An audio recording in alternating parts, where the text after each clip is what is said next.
Hi, everybody. Welcome to Your Own Book Show. Welcome on this, it's Wednesday night. It's an unusual night for everybody. Welcome to Your Own Book Show. And we've got double volume. So I speak when I'm muted and then we double up. Hi, everybody. Today we're doing one of our member monthly Q&As. This is when contributors of $25 and up, monthly contributors of $25 and up get a chance to. What happened? Oh, Adam's not muted. I just muted you, Adam. Get a chance to ask questions and interact. And of course, you can participate through the super chat feature. I see Justin has already started. I've got some questions already lined up from people who could not be here live, but had a number of questions to ask. So we'll get to those. We'll get to those soon. Let's see, everything else. Yeah, everything else seems to be functioning. Oh, except one of the Facebook channels. All right. The other Facebook channels are doing fine. All right, good. Thanks, guys. As always, we will start with our panel here. Let me just remind everybody, just the subscriptions have gone way up the last few days, so we're getting really close to 25,000. So help us out, get us to 25,000. I think we're about 50 short. Hopefully, we can do it before the end of the month, which is in 2 days. Adam, did I get your email? I think so, but now I can't remember what it was. Are you going to ask a question that was in the email? Or should I find the email and read the question off of there? I would prefer that you read it, but if it's difficult to find, I'll be happy to repeat it. Let me see if I can find it quickly. All right, let's start with Nick.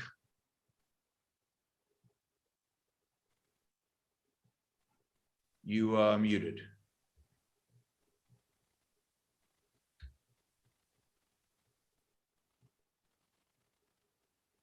Still muted. Still can't hear you. Ask to unmute. No, it's in Zoom. You're muted in Zoom. There we go.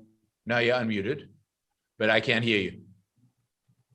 So now, oh, I heard you for a second. It's like the connection of your headphones. Something is wrong there. Can you hear me? Yeah, now I can hear you. Okay.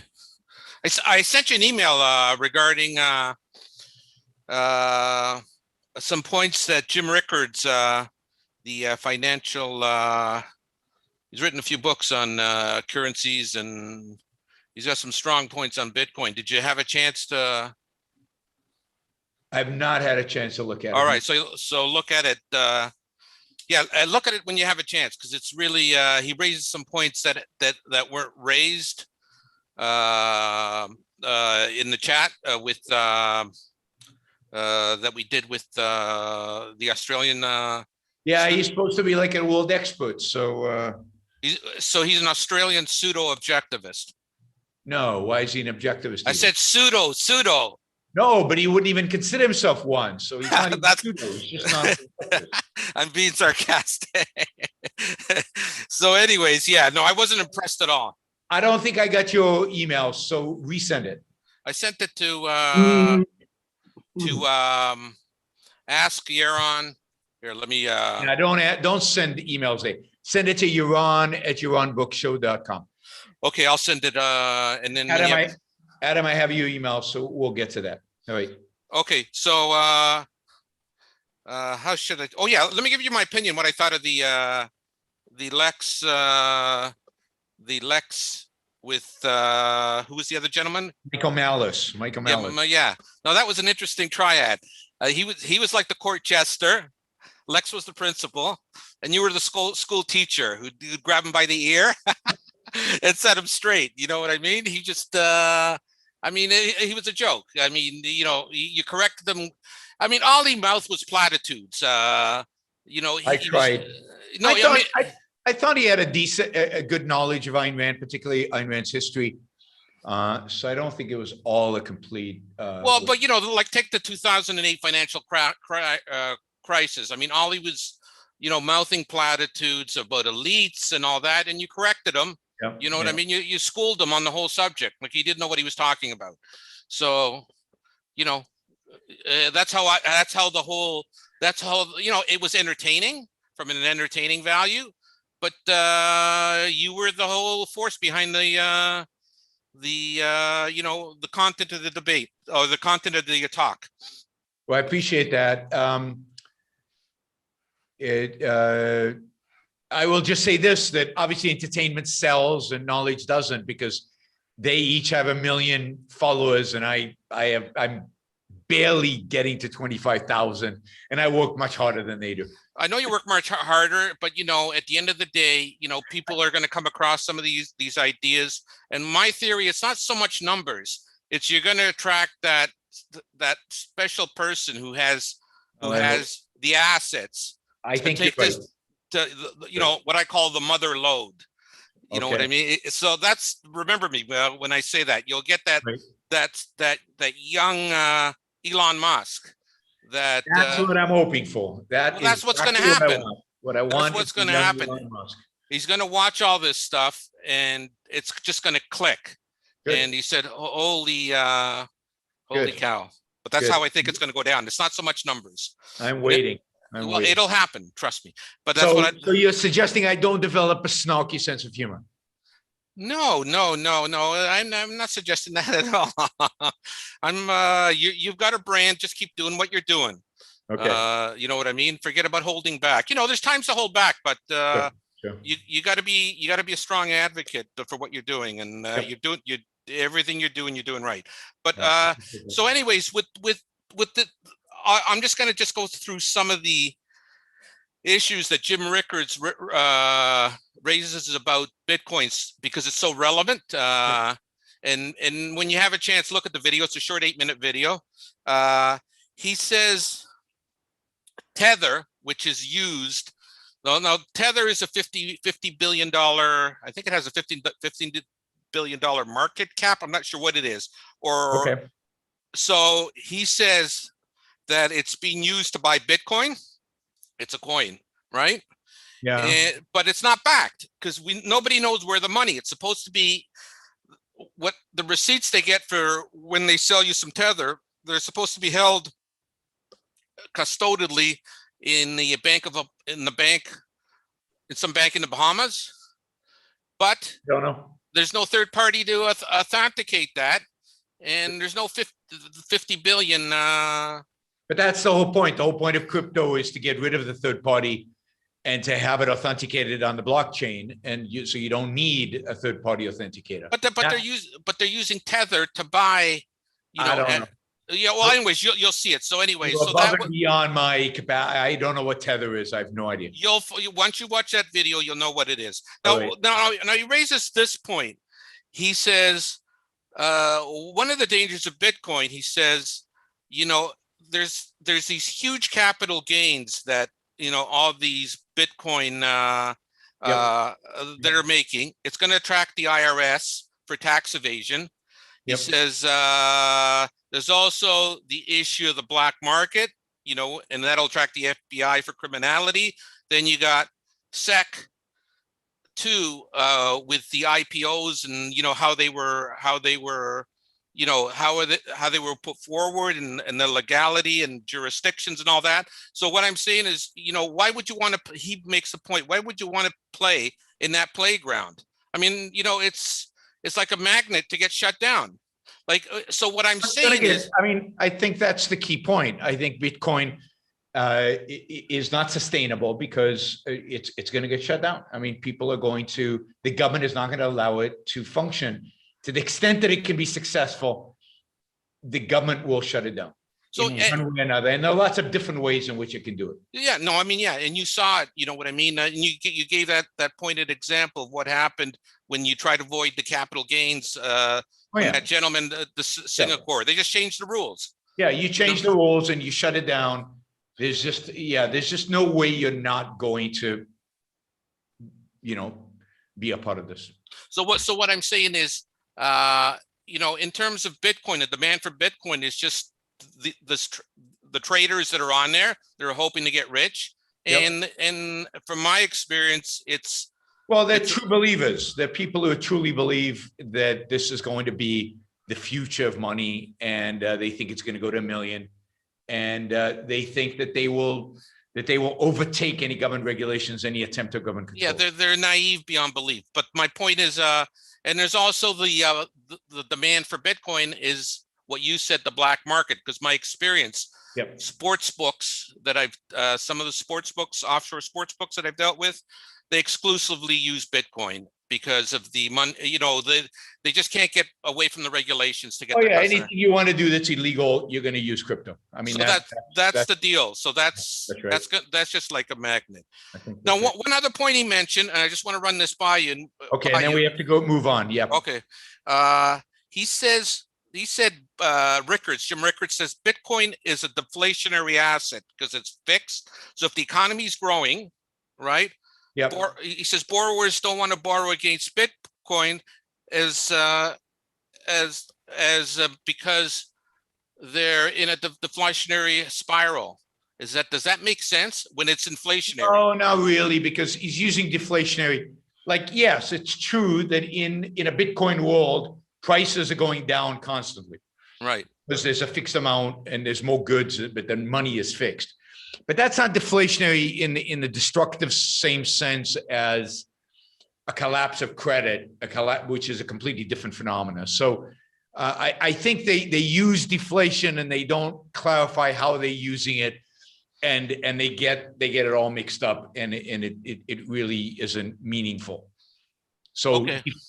Deflation in the sense of declining prices, it even happens in a gold standard. I would argue it's happened really in real terms over the last 30 years, just because productivity increases globally have gone up so much. So if you have the economy growing at a faster pace, then you're increasing the Bitcoin money supply.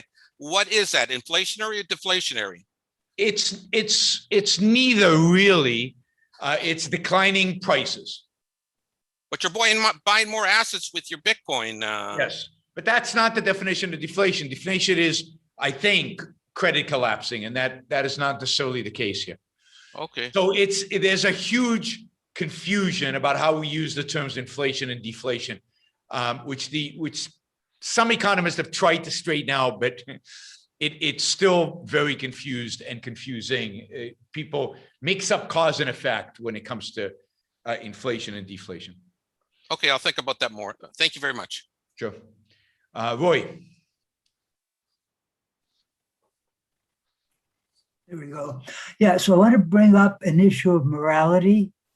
About a week or so ago, when you were discussing the film Unthinkable, the issue, first of all, the issue in the film is, the situation was, there was someone who had planted nuclear bombs in different locations. Yep. And the issue that came up was it right to torture him to try to get the information?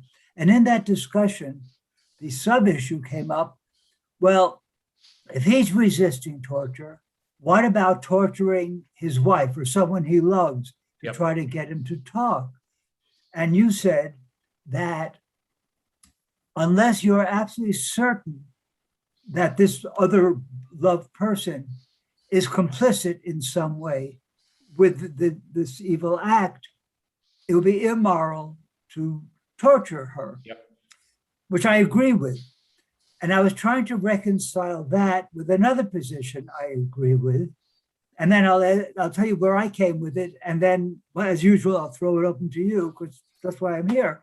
And the other one is, in the case of war, when you're trying to destroy the enemy, you know that a lot of innocent people, you're killing a lot of innocent people. Yep. And the moral stance is, well, the only reason you're at war is that person, that the other country or entity initiated an act of aggression against you. So therefore, the moral responsibility is that person. Now, trying to reconcile the two, here's what I came up with. One is, in the case of war, you're playing by rule book 2, not rule book 1. It's a different situation. It's clearly been an act of aggression, and that is the mode you're in. That's one part of it. The other is, if you're torturing this guy's wife, she is the target, even though your ultimate objective is to get him to talk.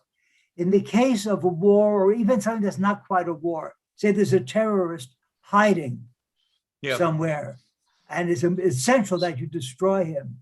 And you know that in this case, there'll be some innocent people killed. In that case, I think it would be still moral to do what you had to do to kill him.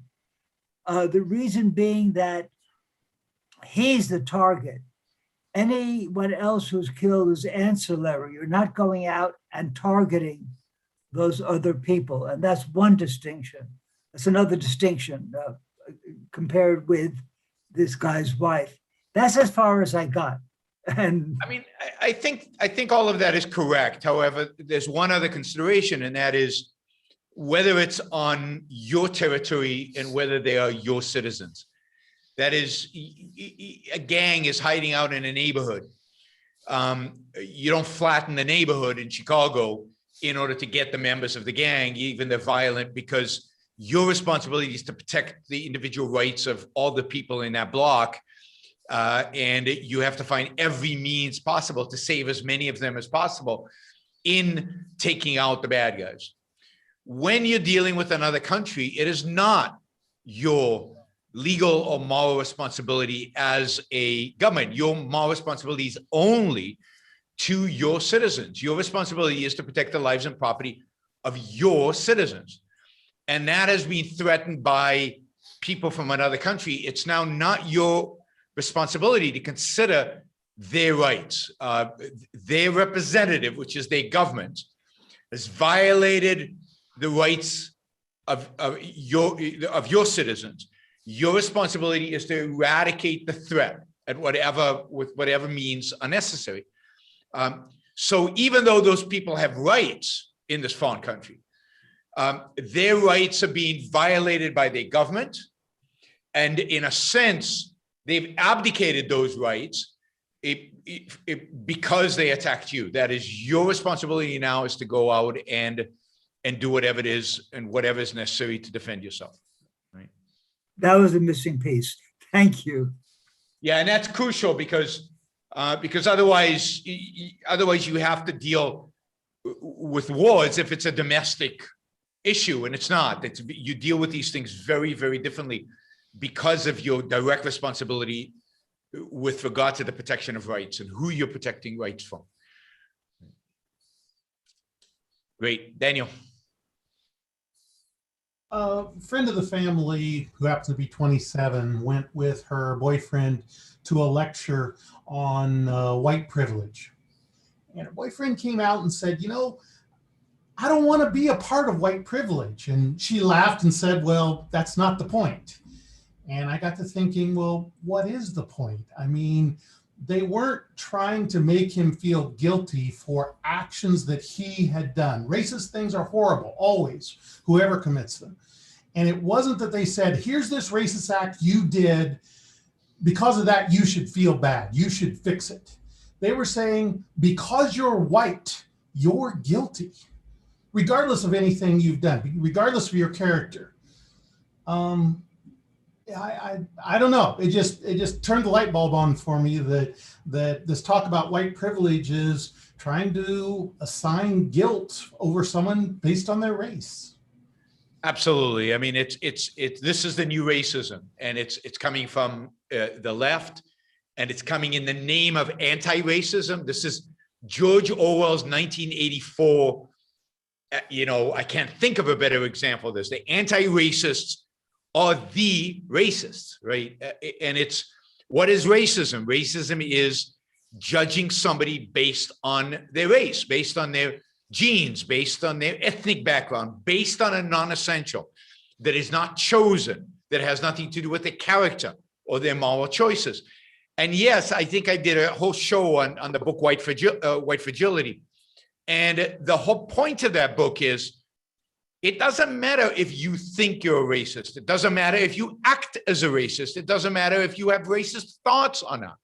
The very fact that you are white makes you responsible and makes you part of a system that is and always has been racist. And the only way to eliminate its racism is to put you down. It's the you know, make you as low as you can be, right?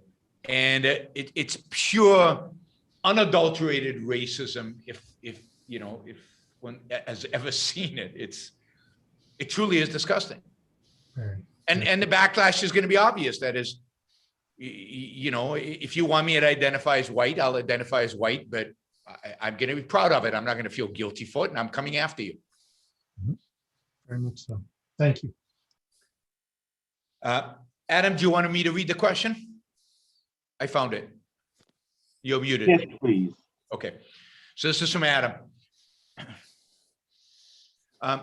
As you may know, pharmaceutical companies that hope for permission to sell their products in the United States are in line with the theocratic policies and procedures set up by Leon Cass and his disciples.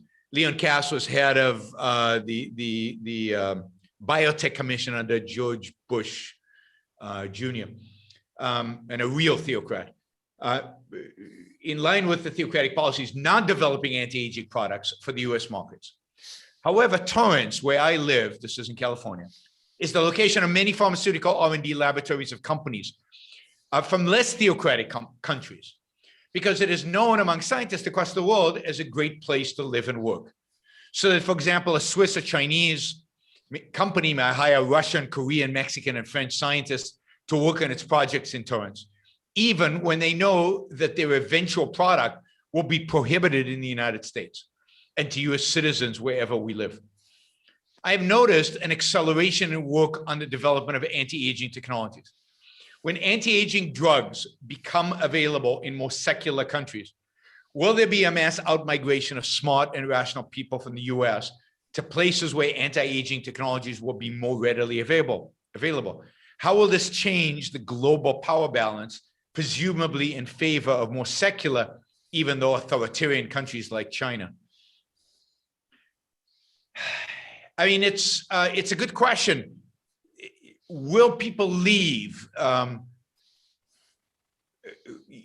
More likely, I think, is that you will get the development of an intense black market. There'll be a lot of smuggling. People will leave to get treatments in places like Mexico and the Caribbean or in China and come back. But on net, will people? Yeah, I mean, some people certainly will leave. And, you know, look at it, and the extent of that will depend on how authoritarian China becomes or continues to become, right? So take a place like Singapore, which is relatively authoritarian from a perspective of an American, particularly when it comes to freedom of speech, certainly in terms of certain actions, maybe not economic, but other actions. Many, many people have gone to Singapore in spite of that, because of the economic liberties that they get. They're willing to give up on the other liberties for the sake of economic freedom. I think the same could happen in places like China if the Chinese offer enough freedom to compensate for whatever areas they clamp down on. But if they're heading in the direction which they are today, which is, I don't know, social credit scores where they monitor everything that you do and there's a camera everywhere and they're monitoring every single thing you do, then people are going to have to weigh the benefit of getting their hands on a life-extending drug. And I doubt that China will see a huge influx of people as a consequence. But what you will see is maybe South Korea will import those drugs to South Korea and people will move there. Or the better, freer places will benefit from it because they'll still be trading, if these drugs are in China, with the Chinese. So I think it really depends on how bad things get in the US, how robust the black market is, or how much the theocrats clamp down on it. And then how bad is authoritarianism in these other countries? But I mean, the real horror here and the real thing that's important to educate people about is there are real breakthroughs in life extension. I think we're on the cusp. We're heading towards them. And the US government, really driven by Republicans more than anything else, has been at the forefront of making clear that they're not interested in those and they will not approve them, and they will create as many barriers as they can for them.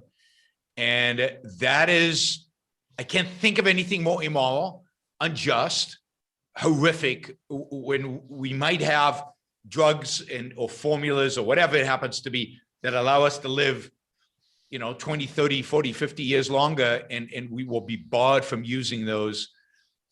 It's also a question, to what extent do Americans rebel against that?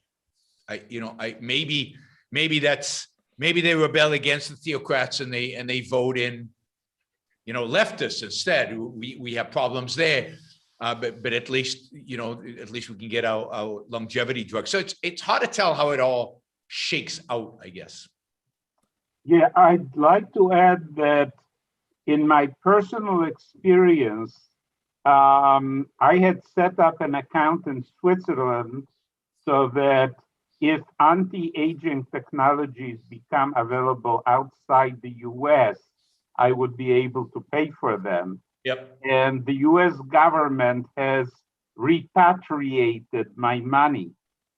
And according to American courts, that's not a taking, because I still have the money only in my US account, but what I use it for, since it's in a US bank, is under the control of the US government.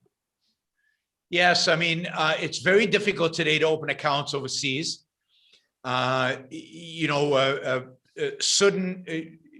banks in other countries that want to have accounts by US citizens have to play by the Federal Reserve's standards, rules, laws. If they don't, then you are barred from opening an account in those banks. And what probably happened with your Swiss bank is that Swiss bank said, I don't want to play by the American government's rules, by the Federal Reserve's rules. And therefore they forced that bank to basically close your account or force you to move the money back to the United States.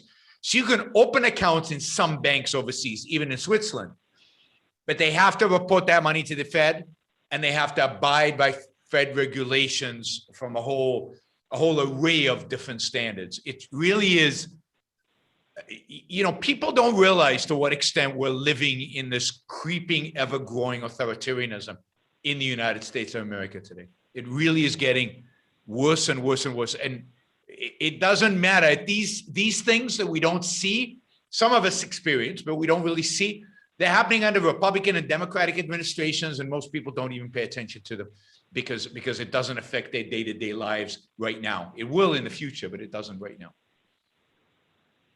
Thanks, Adam. Jacob. Hey, you're on. Can't stay the full length, so a short question and comment. Want to say thank you for the podcast and everything. This will be the last time you'll see me in here. I recently purchased a condo. Life has been going well. Started listening to the podcast about 2.5 years ago when I was in a rough place, and then got my life back together, and have a good job even with all the stuff at work that makes me a little angry about the control and government regulations, but it's good. When I was out looking for my condo, I was in sweats and just comfortable street clothes. And I remember something my parents have always said about, hey, you got to dress nice. You may meet new people and impress them for that. I know in the Lex podcast, you always say that you like to dress casually, maybe a t-shirt, and that's it.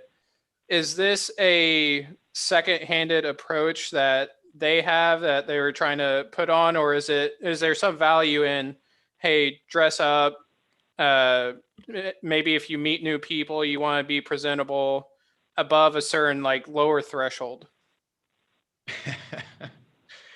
I think it depends, right? I mean, that's not a cop out, but I think it depends on where you are in life, what you're trying to do, who are you likely to meet, who are these people that you might meet, Yeah.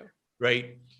Why do you care, right? Are they, do you suspect they're going to be important? So, you should definitely dress appropriately for a job interview.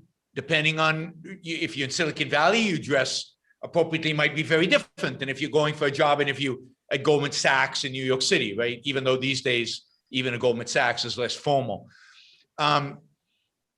If you're just walking around the neighborhood, who are you going to meet, right? So your future wife maybe, but she going to judge you based on your clothes. I admit that I have, and you can see this on my Lex Fridman interview, right? And once I showed up for, I think I showed up for a Dave Rubin interview, and they filmed the whole body, and I had sneakers on, but with, I don't know, slacks and a jacket, and half the comments were about how can you wear sneakers with it? Because what do I know? I mean, I don't understand the rules. I'm an Israeli. This is not what we're not trained for this. Mm-hmm. But no, but I've always, I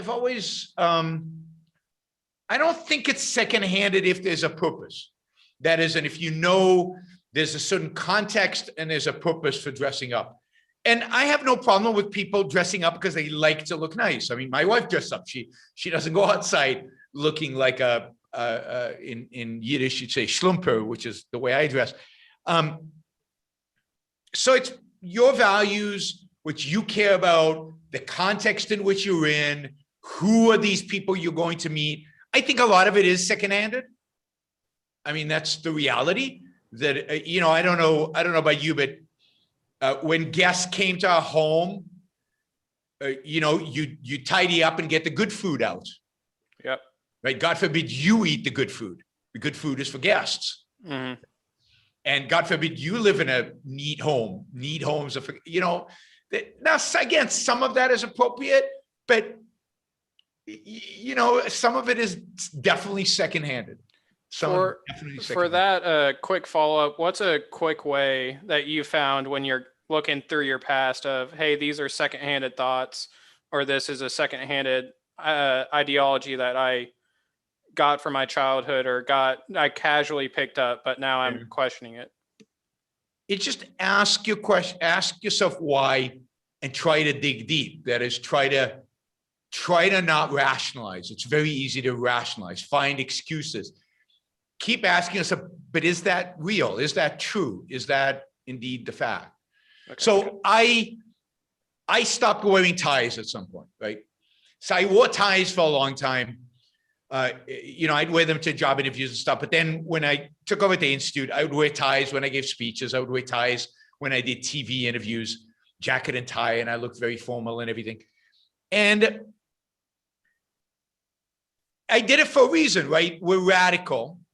And you want to go out there, and when you present publicly, you want to make sure that people are not distracted by your clothes because you're saying things that are radical. So let them focus on that. So you want to dress up basically like they expect you to be dressed.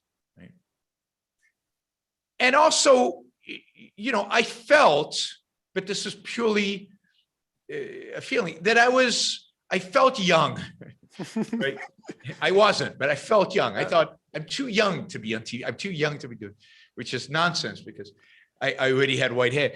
And somebody said to me, you're not young anymore. You don't have to act young, or you don't have to compensate for the fact that you think you're young. So stop doing it. And then I reached the point where I was on TV a lot, and I was on stage a lot, and I've got YouTube on, and it's like, people are not, it's not, I've done that. I've been there. I've established myself. People know who I am. Now I can dress the way that makes me feel comfortable. Now, if I get on stage, I try to dress nicely, but I'm not going to wear a tie because I hate ties.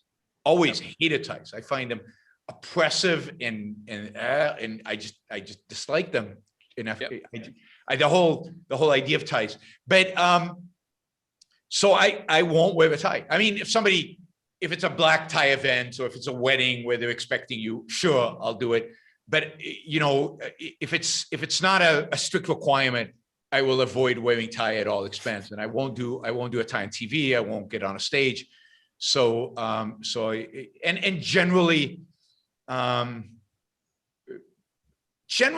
you know, I think there's too much made of clothes. I mean, I like being comfortable, and that to me is the key, much more important than looking. And you know, some people can be comfortable and look good. I don't know that I can, but some people can pull it off. Me neither. But all right, I gotta go. Thanks, Yaron. Have a good chat. You, Jacob. Thanks for the support. All right, 646 area code. There we go. Hi, Yaron. It's Andrew. Hey, Andrew. How are you? I'm good. How are you? I'm good.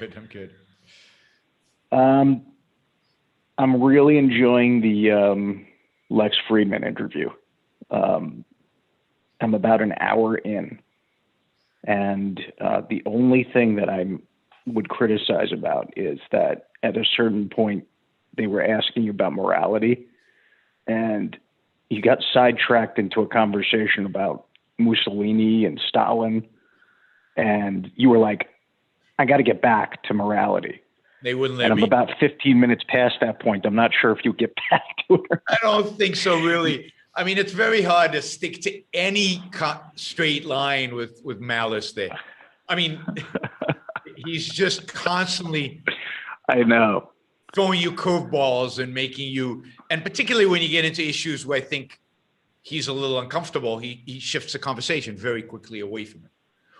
Or makes I know. That's why I was hoping you would really peg them to the wall on it. Yeah, but my job is not to peg anybody to the wall. It's no. I just thought it was like morality is. I mean, you know, that's where the rubber meets the road. You know? Absolutely. But it's great. It's really, really good. I mean, I think. Did that bother you, by the way? That like Malice. I liked Malice in general, and I thought he was really smart. I mean, I didn't really know him well in general, but, you know, I never really thought he's particularly too, you know, intellectual, but he was more intellectual than I thought he was going to be. But, you know, the constant diversion into humor, it aggravates me, but that might be his thing. I don't know. Like, it's just so constant. It's his thing. I mean, and he has 1 million subscribers. I mean, I keep going back to this because I'm obviously jealous, but you know, it sells, right? It sells. So it's a shtick that he's very good at. I found him very smart, very quick. Yes, he diverts everything to humor, but that's his shtick. And very knowledgeable about Ayn Rand's life, not so much about her philosophy, but certainly about her life. And I was impressed. He showed respect for her, probably because I was there. I'm not sure he does that when he's alone or doing his show, but he showed a lot of respect for her. And he didn't bring up issues in the philosophy that he thought he might get wrong or that he might be strawmanning. Because I think on his show, he sometimes strawmans, maybe innocently, but he sometimes strawmans. And so look, my goal with stuff like that is always to get to the audience, to connect with the audience, to try to encourage the audience to come and follow me. You know, it's been seen 200,000 times, not many, 223,000 times, I think. Oh, 200,000, 198,000. It'll go well over that because Malice is on there. It'll be a lot of new people will see it. Hopefully some of them will come over to the Ron Book Show, but many won't. If you look at the comments under the thing, a lot of people find me obnoxious, too certain, too serious. You know, they like the being a little bit more skeptical, uncertain, questioning, and funny. That's what attracts people. That reflects the culture. Very much so. Very much so. But I'm not looking for everybody, as somebody said earlier. I am, we're going after the high quality. I think it was Nick. We're going after high quality, smaller numbers, high quality, the people who get it. And my guess is we'll get them. Yeah, people think I'm too arrogant, too confident, and project arrogance. And yeah, all right, it is what it is. Can I ask you something that came up in the interview? Sure. I liked that the whole conversation you had back and forth about humility. Yeah. And Lex really was attached to, I mean, a lot of people I feel like are attached emotionally to, they want to think of themselves as humble. And he was using humility as kind of saying, I don't know, almost like a straw man against arrogance, but I really think a straw man against certainty.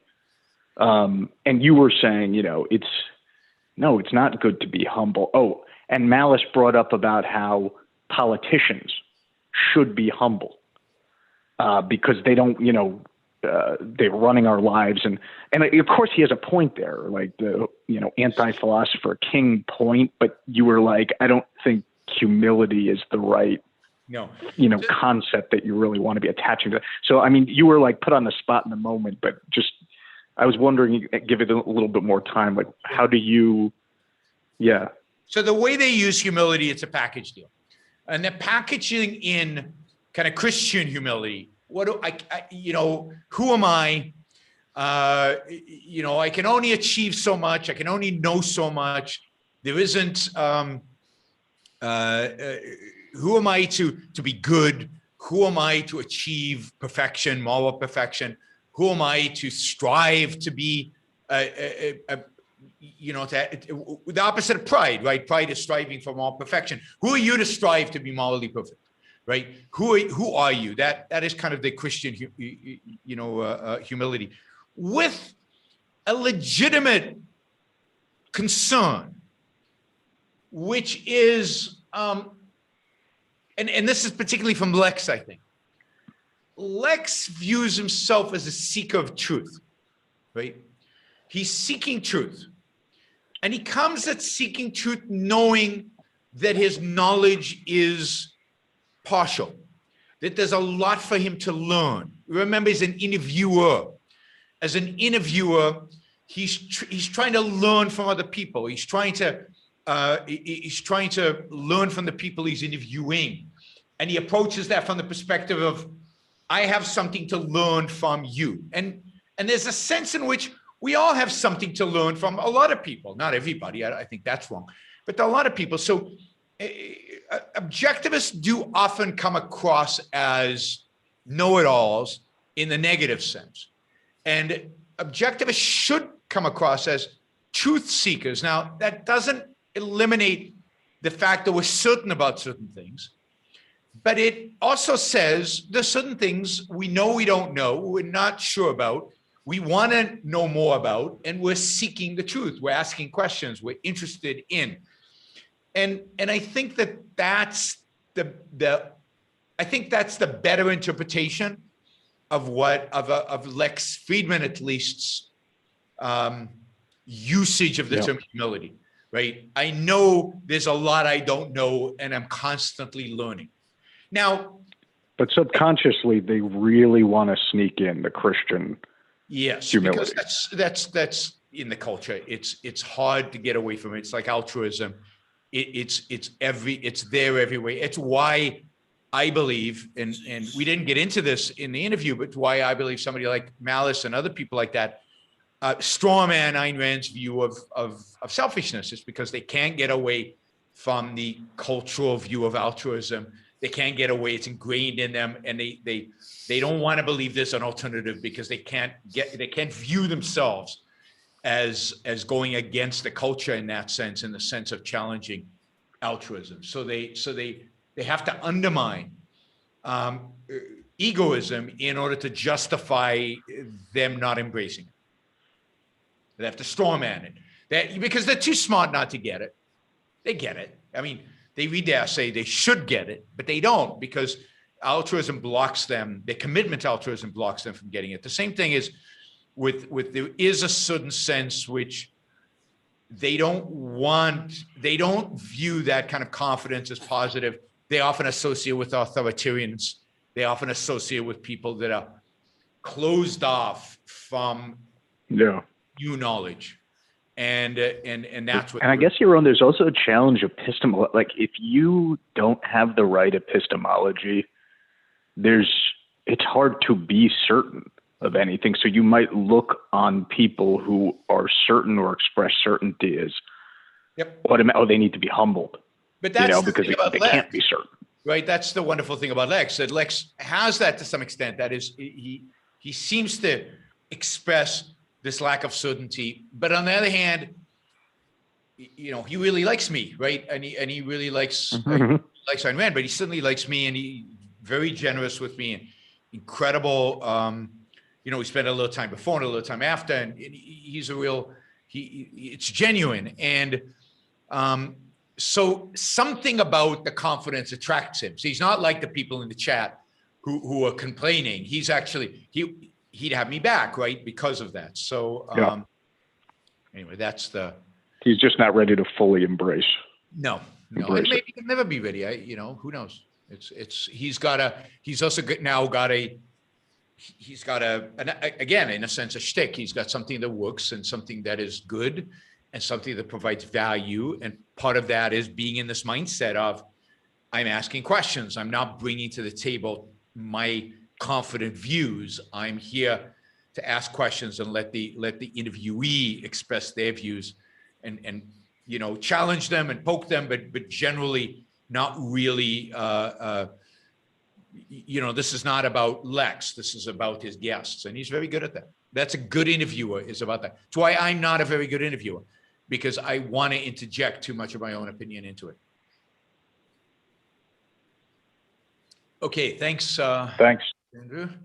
Let's see, we're going to take a few of these super chat. This is not super chat, but from one of our 100+ supporters. He sent me 3 related questions. Okay, so I'm going to do these quickly. Should police engage in vehicular or foot chases with suspects? I would say generally yes, but context is everything. That is, are they chasing against a murderer? Are they chasing down a suspected murderer? All out, because they might murder again. So you go all out, you do everything you can to capture them. Is the guy hasn't paid his parking tickets? No, you know where he lives. You've got his address. Go pick him up another time. It's just not worth the risk to innocent people of a vehicular chase or, in a foot chase. Yeah, but what happens when you catch him? Are you going to shoot him if he doesn't stop? It creates real issues. So it really depends on the type of offense. So the more serious an offense, the more you chase and run them down. The more resources you dedicated, the more time and the more effort and the more risk you're willing to take. And if it's a suspected murderer, you're more likely to shoot. If it's somebody just running from, not paying parking tickets, you don't shoot them. I mean, it's stupid for anybody to run for the police. That just general advice, guys out there, rules for life from you on. Don't run from the police. It's just silly, right? It's just suicidal. But the police shouldn't chase you if it's not a serious, major offense. Particularly if they've already got your name and address or your license plate number and it can track you down anyway. Should violence force be used to stop a suspect to flee from the police? Again, the same thing. The more serious the crime, the more violence can and should be used. If, again, somebody's suspected of murder, I think it's legitimate to shoot them if they're running away. Certainly tasering them is good. But I also advocate for police being in good enough shape to be able to run them down and use Krav Maga to bring them to their knees, right? So lethal force should be a last resort, not a first resort. But absolutely, if somebody is suspected of any kind of violent crime, chase him down, bring him, use violence in order to suppress him. If it's not a violent crime, minimal amount of violence. If the guy's you're about to put on the handcuffs and he punches you in the face, then yeah, he's violent now. Or he runs away, then absolutely you got to chase him down and put him down because but are you going to shoot somebody like that? I think that doesn't make sense. Again, particularly if you've got their name, you've got their driver's license, you've got all the information. Should cash bail be required to be released from jail after being accused of a crime? Yes, I think generally yes, but as I think is done, it is contingent, and the size of the cash bail is contingent on what the likelihood is that the person will flee and the seriousness of the crime. Again, the more serious the crime, the higher the bail, the more likely it is they run, the higher the bail. The wealthier they are, the higher the bail, because if they're wealthy, it's easier for them to escape. So I think it's context, but I'm generally for cash bail. For again, serious crimes. Now, again, the problem we live in today is we've criminalized so much that shouldn't be criminal. Are you taking life extension drugs that the government has not permitted you to take? Or other drugs, any drugs? It's none of their business. But that's being criminalized. All drugs, drug use, prescription drugs, it's criminal to take if you don't have a prescription. It's not the state's business. There are lots of laws on the books that shouldn't be there, and therefore, to the extent that they're there, I'd like at least to see, people who are accused of them treated better, less harshly. Put it that way. All right, let me do a few more because we got a lot of these. There's a $50 question here. Any advice for a 25-year-old business owner separating from a relationship of 7 years and 2 young kids? Wow, you had kids young. Struggling with guilt of separating and hardship on the kids. I highly value happiness, values, and feel like everyone will be better off as a result. Sometimes you've got to separate. I think people sometimes separate too quickly. I think if you loved somebody enough to marry them, it's often worth fighting for the relationship. But there is a point where it just is not working and you're unhappy. The partner's unhappy, and therefore the kids are going to be unhappy. It just doesn't make sense anymore. So I'm pro-divorce when it's appropriate, right? Again, I worry that people use it too quickly sometimes. But if you're convinced that this relationship will not work, and given how young you were when you got married, that's not, or at least when you started this relationship, that's not shocking. Most people who get married very, very young or start a relationship very, very young don't really survive it. They don't have the maturity to make the decision. Now, I got married very, very young. My wife was even younger, and we made it work. But part of that is luck, right? It worked. We also worked at it. We worked at growing up together. We worked at our shared values. We worked at making it work. But it doesn't work. So I would say that you've got to, if you're convinced this is the right thing, you've got to do it. You've got to realize it's going to be hard. You've got to realize there's going to be pain, particularly early on. You've got to work on making it as smooth as possible for the kids. So you've got to work on having the best relationship you can with your spouse, and manage the relationship with the kids in the most healthy way possible. And your focus should be, I think, in a divorce with kids, the focus should be on making this as easy on the kids as possible. And while, again, making sure that you're not sacrificing in the process, that you've got your hierarchy of values. So part of this is sitting down and really figuring out what's really important to me. What are my values? Do I care where I live, for example? Should I live close to my ex or not? how important is that relative to being close to the kids? How important is me? How often do I want to see the kids? How important is that to me in my hierarchy of values? If my spouse, if my ex dates, how am I going to respond?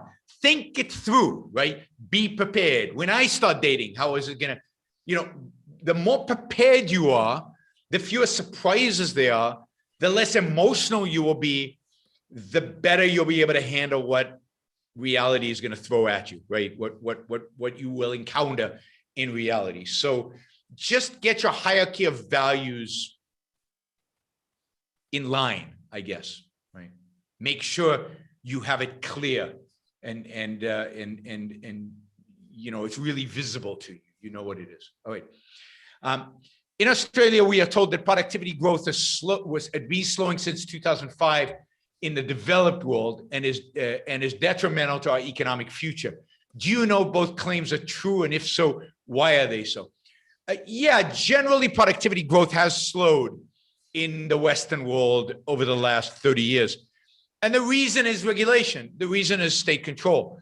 The areas that are where productivity growth has slowed the most are those areas in which the government is most involved. The areas where you still have some increase in productivity are those areas that the government has left alone.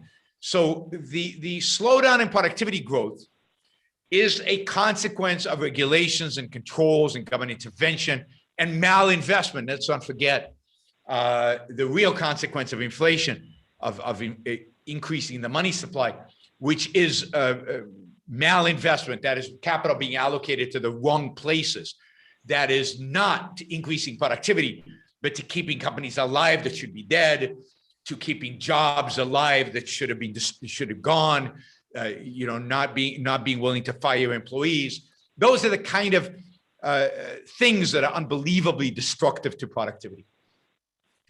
All right. How did you learn to be okay with letting others be wrong? To drop the need within yourself to convince them? I mean, it's hard.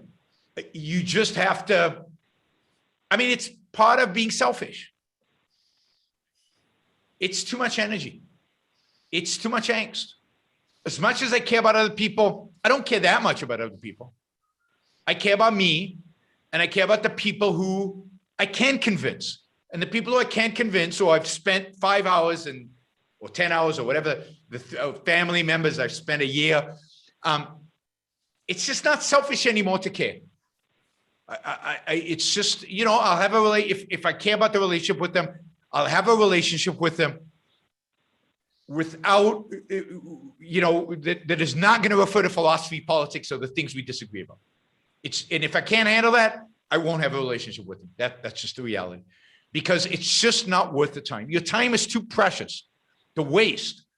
So the way to solve a lot of these things about how to be okay with is to focus on being selfish, to focus on your values, to focus on the value of your time, the value of your energy, the value of what you could be doing with this time if you weren't wasting it on fill in the blank, right? And that's true of the divorce as well, right? Because you're selfish, you have to realize some relationships are just dead. They're just hopeless, and you've got to focus on your life. So, all right, one more super chat, and we'll go back to our panel. Rand said feelings aren't tools of cognition, but what is introspection if not analyze why you feel certain things in order to discover the truth about human psychology and motivation? Okay, let me try to unpackage that. So feelings aren't tools of cognition. So feelings in and of themselves don't tell you about the truth, don't provide you with knowledge in and of themselves about the world out there. In order to discover the truth, in a sense, behind feelings, you have to introspect, i.e., you have to think about your thoughts. You have to think about the content of your consciousness, and you have to think about your emotions. But it is the thinking, the introspecting, that is providing you with cognition. The emotions are just a fact in reality. I felt X when Y happened. Okay, that's a fact. What's interesting is, why did I feel that? I have to think about my values. I have to think about what happened. I have to think about the context. I have to think about my thoughts. I have to think about what's going on, right? So it's the introspecting, which is thinking, which is providing you with truth, which therefore is cognition. Now, what feelings are telling you is something about your psychology. But what is the something? That you have to think. You have to go back to logic. You have to go back to evidence. You have to go, and part of the evidence is your emotions. And the same with true motivations. Why does this thing motivate me? And you should do that. You shouldn't just accept emotions.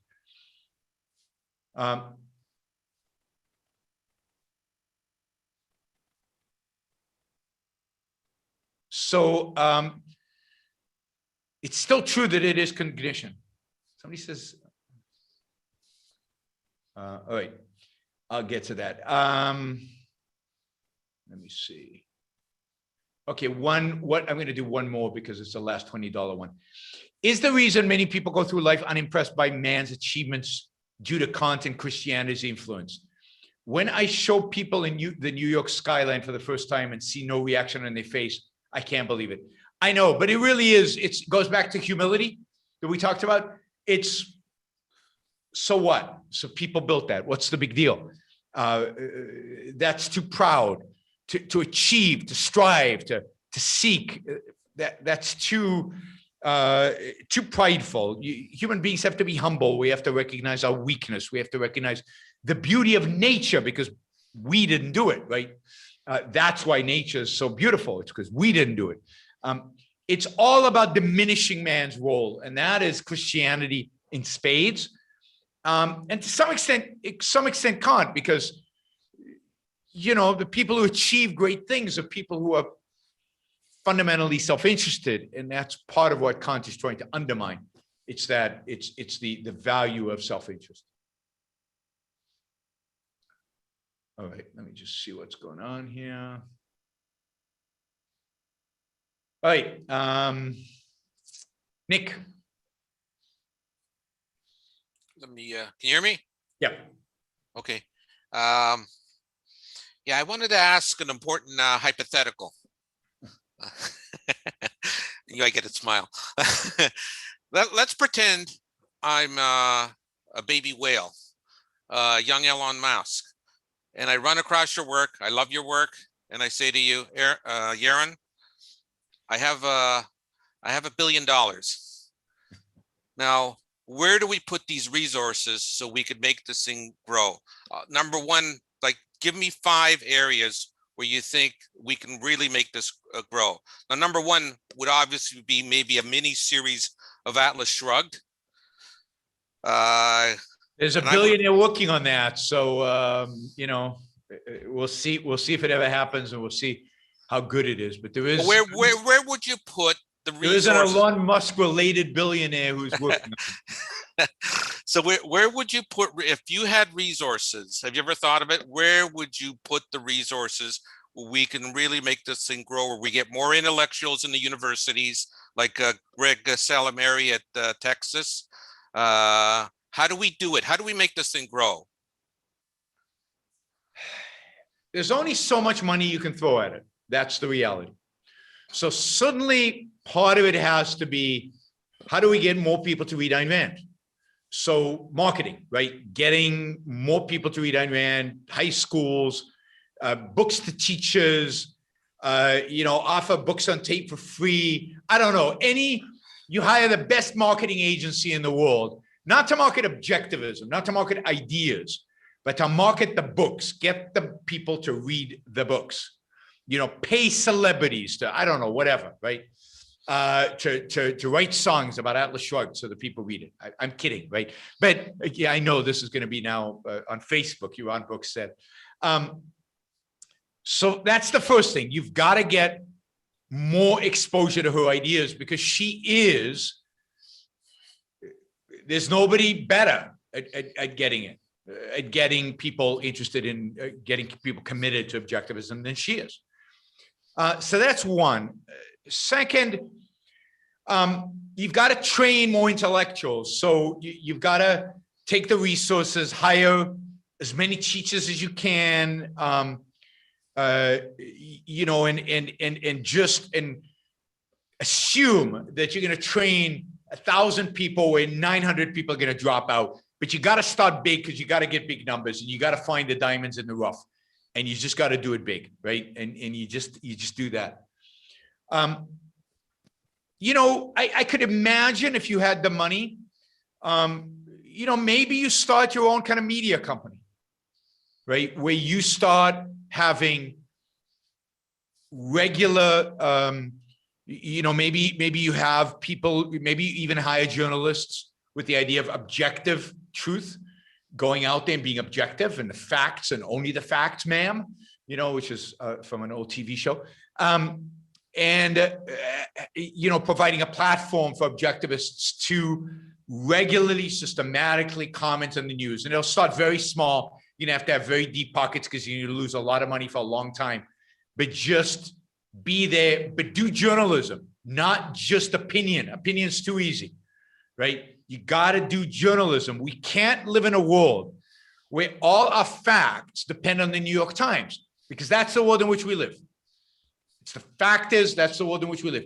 Because I don't know, whatever right-wing news media some people who follow me might follow, that right-wing news media doesn't have journalists on the ground. Most of the things they do is they take the New York Times stories and then maybe they follow up a little bit and then they spin them, right, in a right-wing way. But the actual journalism is done by the New York Times and a few other newspapers and AP, and they're all tilted, they're all biased significantly, right? So what about scholarships? So basically, yeah. So I'd say, so maybe that's 4 things I would say. Marketing for the books, for the novels, primarily. That's level 1. Second, encouraging people to study Ayn Rand's ideas. So that's scholarships. Make it really easy to get people into PhD programs or master's degrees or whatever. Just go study, get the degree, study objectivism. Don't worry about income for those years that you're studying objectivism, and get trained. 3, blow up the OEC, make it as big as possible, the Objectivist Academic Center. And 4, figure out how to give objectivist intellectuals the biggest voice that they can. So whether some kind of media platform on steroids, right? Whether that's buying a media network, whether that's starting a web, I don't know. You know, you'd have to really strategize and think about it. That's the most expensive probably of all of them. But you've got to train intellectuals and then give them platforms from which they can speak.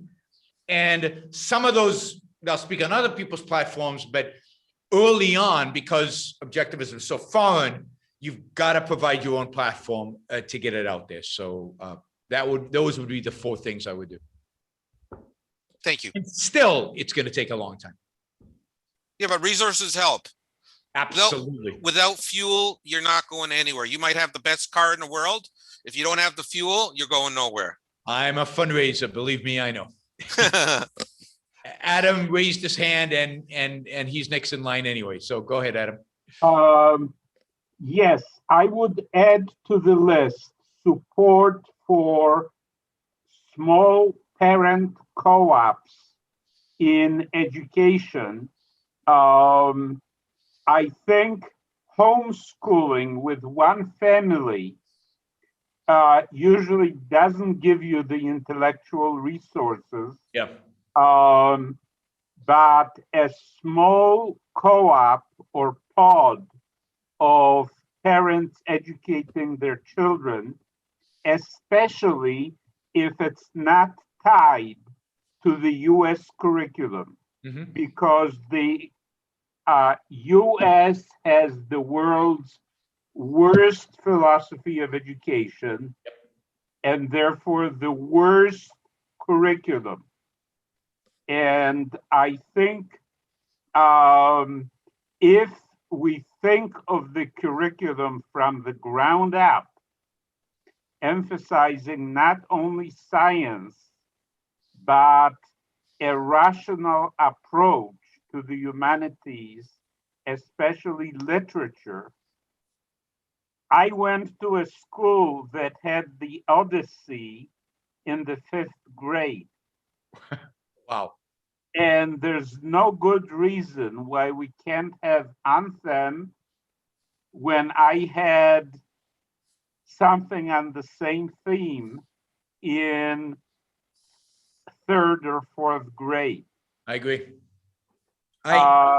And this is going to be big. This, I think, is going to displace both schools and isolated homeschooling in the very near future, because education pods is something that parents got into during the pandemic.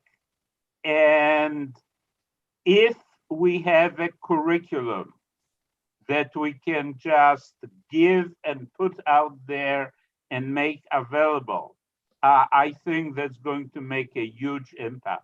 Yes, I agree. I agree with Adam, and I would expand it in terms of an area of focus.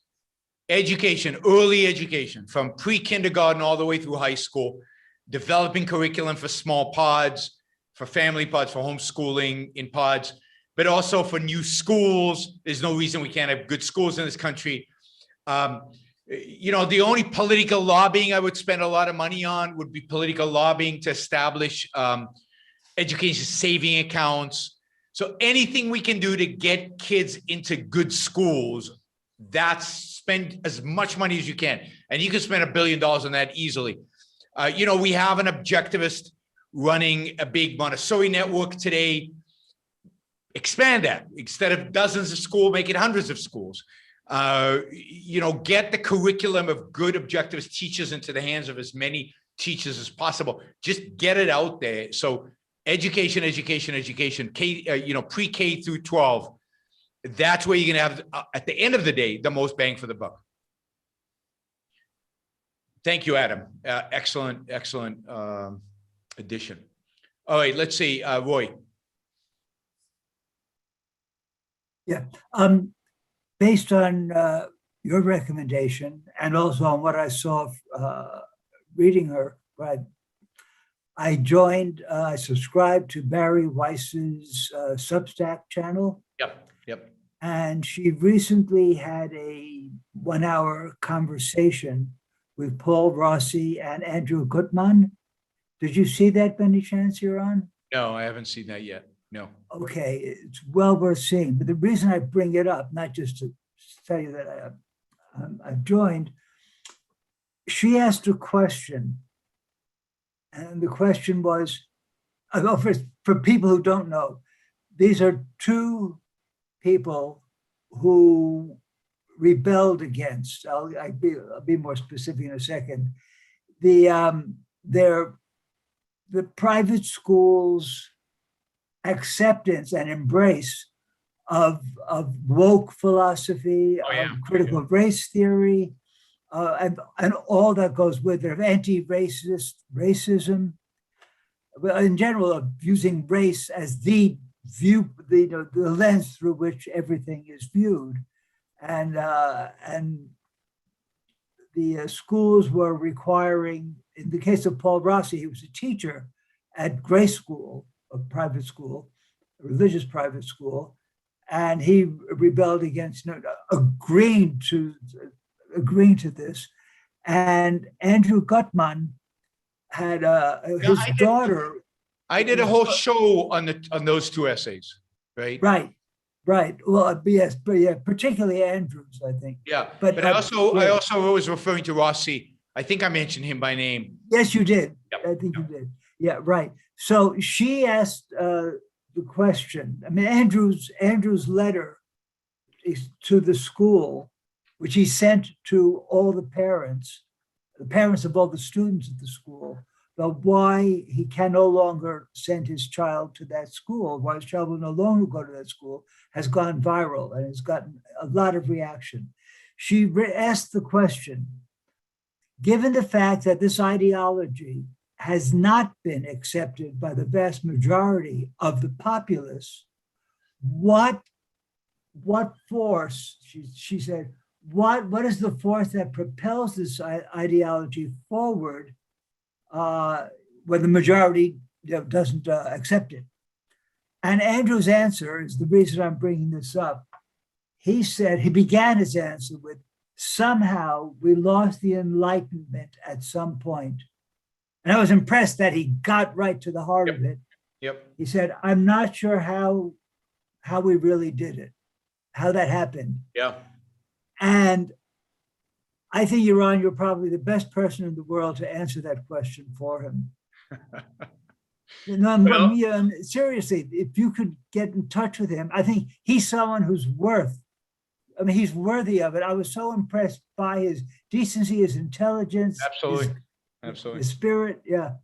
Yeah. I mean, I think among, and I know this will, I think there's a certain proportion of Americans, they tend to be part of the hated elite. Some of them might be even, God forbid, left of center on most issues. There is a certain awakening that something is very, very, very wrong. And while they never got it as the country drifted away from capitalism, because economics is, and they've always done well. Part of it is they've always done well. They've succeeded. They have a lot of money, and the system seemed to work for them. And they have bought into the culture's view that economic values are different than other values and so on. But they've woken up that something is rotten in the culture, and I think that the more intelligence among them really recognize that it has to do with the Enlightenment. Maybe because of Steven Pinker's work, maybe because of others, but it certainly has to do with a loss of something. And they're scared. And I think it's a real opportunity. It's an opportunity to form a kind of an alliance of proper liberals, classical liberals, people who reject the illiberalism of left and right, that have some respect for individualism and reason. They don't have to be objectivists, but they have to have respect for individual reason. And I think that is who we have to get. It's people who, we might not have associated with in the past because they were left on economics, but culturally, they are much better than anybody else out there on the non-economic issues. And hopefully if they they really have they're really rational, they are willing to be open about the economic issues.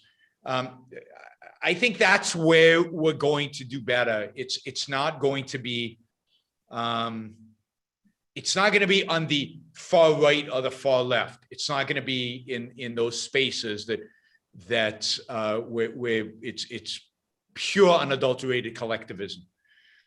Somebody like Gutman is not a collectivist. He might buy into collectivist premises sometimes, but he's not a collectivist.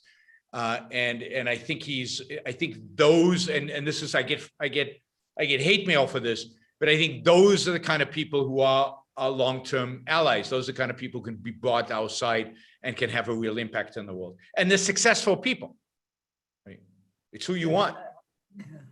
No, I mean, I have no reason to think that he is left of anything politically. I mean, he gave no indication of that. Well, he sent his daughter to a private school, which is left on everything. And now it's gone a little too left than he would like.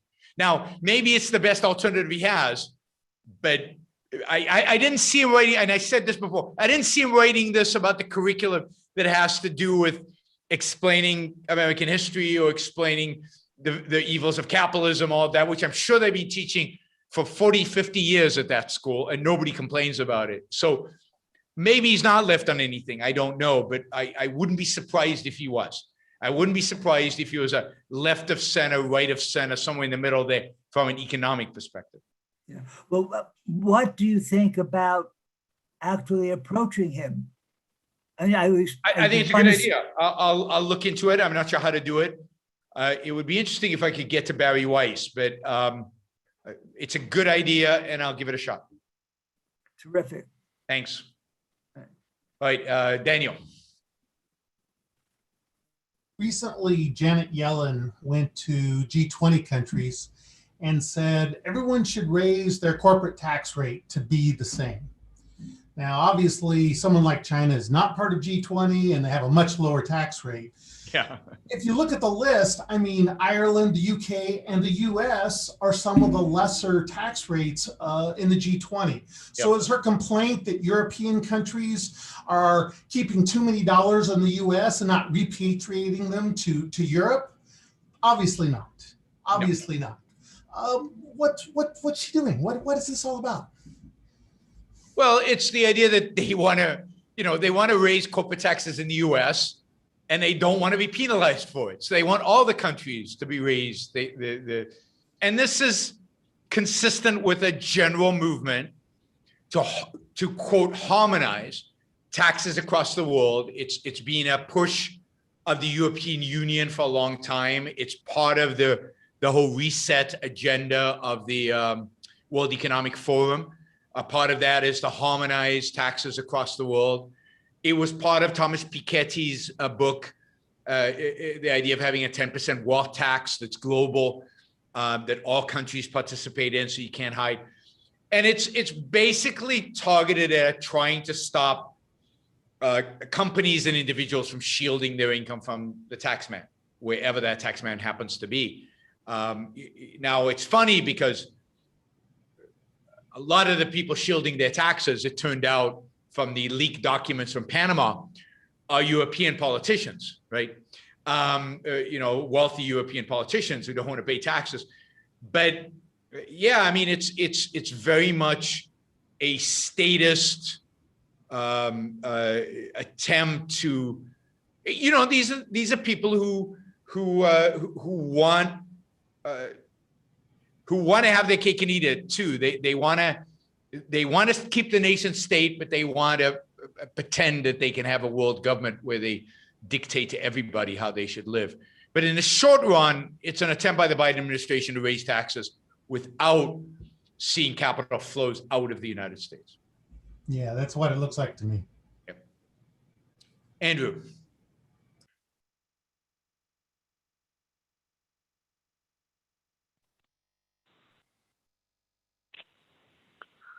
You're on.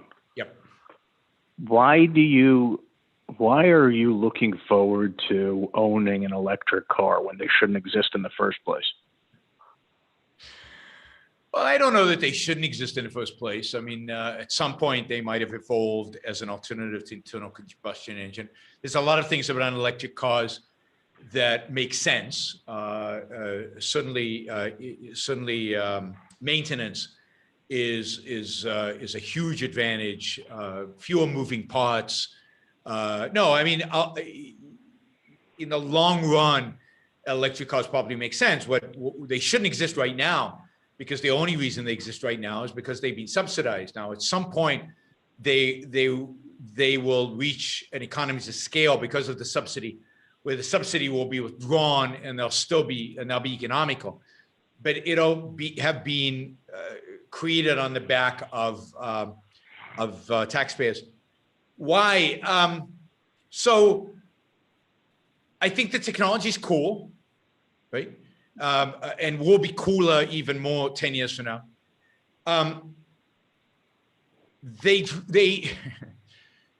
The torque on those things is unbelievable. Like, they accelerate like a Ferrari.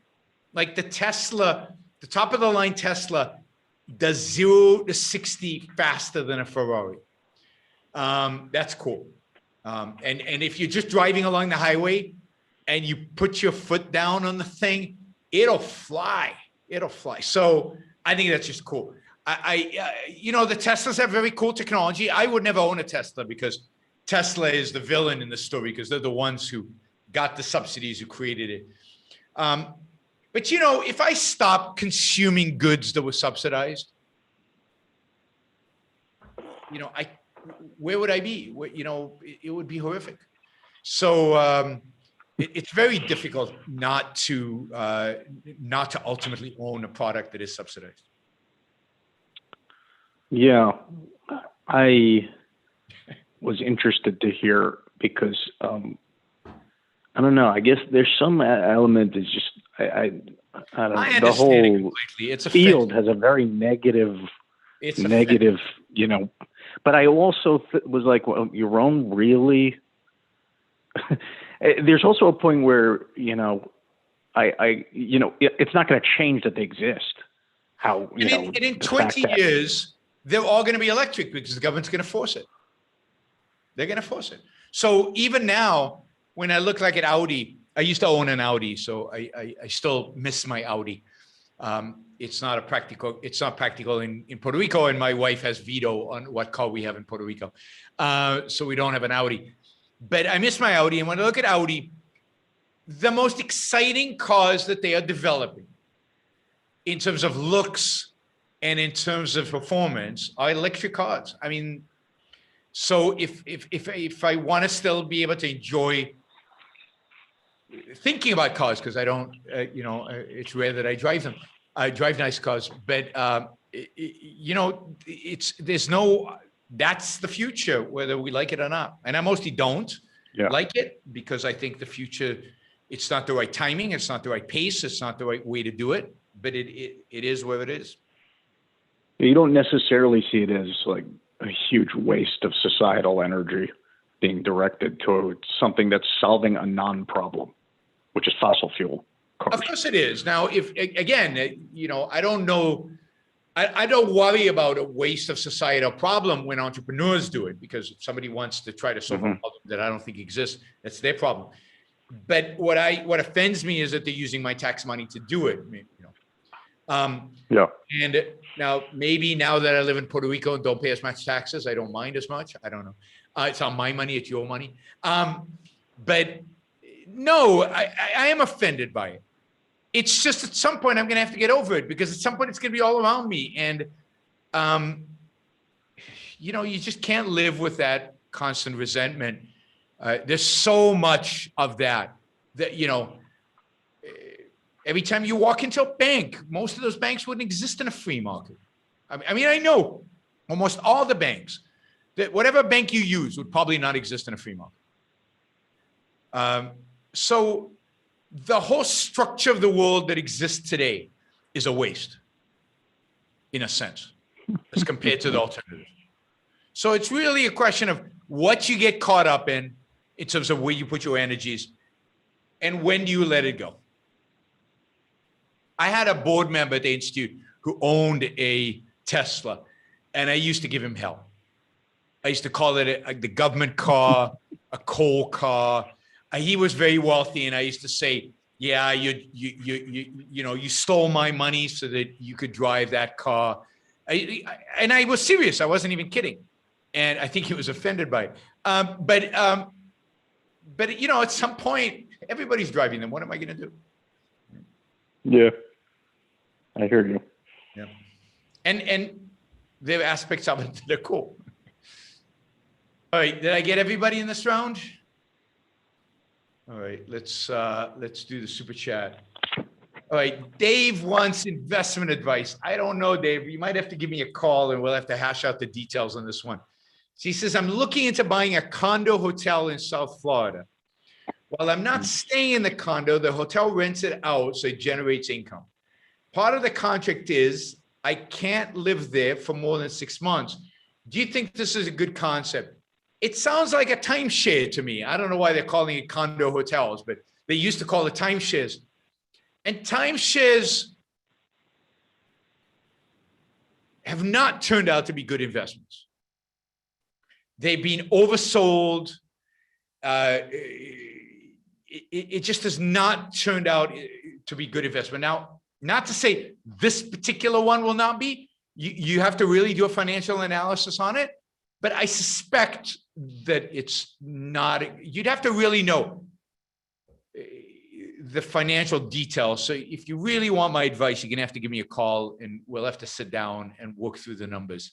But I would be suspicious because of the past of timeshares. My parents did a timeshare, and now you can't sell it. You can't get out of it. You're stuck with thousands of dollars of maintenance costs. It's just a money pit, and getting out of it, you could default in a sense, but who wants to do that? But, you know, it's probably the best thing is just stop paying. All right, you're on my, whoops, I forgot to, let me just copy this. Oh, there's another $50 one, or $100, 100 Canadian. I know show suggestions cost more, but no, but I'm wondering if you have any intention of doing an updated COVID or research show with that good doctor, Adulja, you had on before, trying to get through to some hesitant friends since the blood clot news. Yeah, I will. I mean, the reason I haven't been doing so many is there seems to be COVID fatigue. But there's enough interesting things going on right now that it's probably a pretty good time to bring him back on. You know, I think everybody's being way too risk averse right now, way too risk averse. You know, so I think it would be good to have him on to talk about some of these things. I mean, the CDC, the governing body of your life, has just told us that it's okay to be outside without a mask if and only if you're vaccinated, you're alone, or in a small group of other vaccinated people. I want evidence that anybody has ever gotten COVID while walking outdoors, even when they're not alone. And if the wind is blowing, I mean, really? I get it. I get the indoor stuff, but outdoors, I go outside, the wind is blowing so far. The guy 2 blocks away is getting my COVID. You know, so, you know, they're moving so slowly. I'm fully vaccinated. I still can't properly travel. I still can't get into any countries. Even Israel doesn't believe my vaccination card. So I have to have an antibody test at the airport to prove that I have antibodies, and then they'll let me in. But I also have to bring a negative PCR test and who knows what else. And of course, to get into the United States, test. I mean, there's no end to it.